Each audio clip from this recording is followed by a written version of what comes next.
Happy 11th anniversary. Sa wakas, andito na tayo.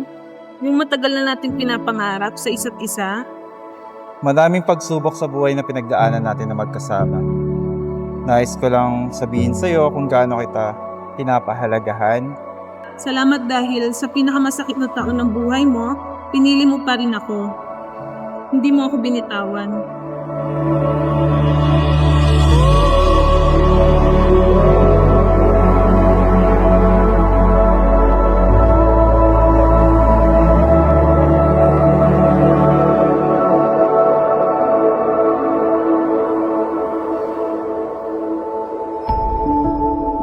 Una sa lahat, nagpapasalamat ako sa Diyos dahil sinagot na niya ang matagal ko nang binulong sa Kanya.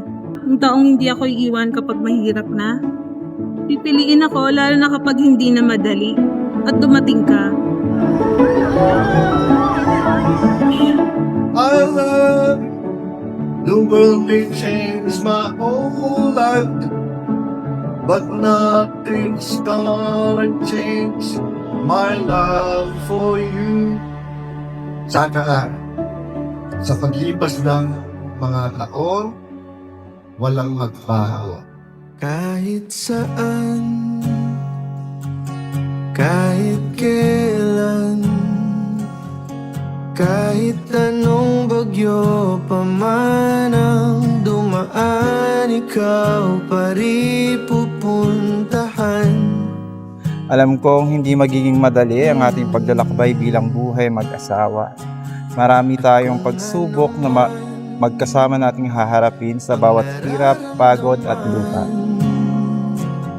Asahan mong ako'y andito lang, di ako lalayo kailan pa man. Kailan pa man.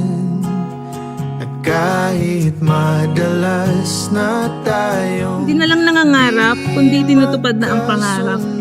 Sa loob ng 11 years, nakita ko kung paano ka magmahal, kung paano mo alagaan yung mga magulang mo.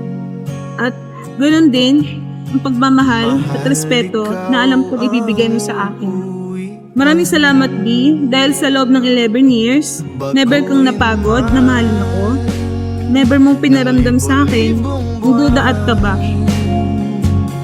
ang kulay ng kalangitan, pangako ko hindi kita iiwan. Pangako yan. At kahit madalas Ngayon, sa harap ng Diyos at mahal natin sa buhay, pinipili kita. Hindi dahil perfecto tayo, kundi dahil handa tayong piliin ng isa't isa araw-araw.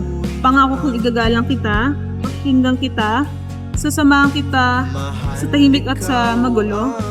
At kung dumating man ang araw na mapagod tayo, na magkulang tayo, na maghirap tayo, hindi kita bibitawan. Pangako ko alagaan kita at magiging mabuting ina ng mga magiging anak natin. Mahal na mahal kita, Joshua Timothy.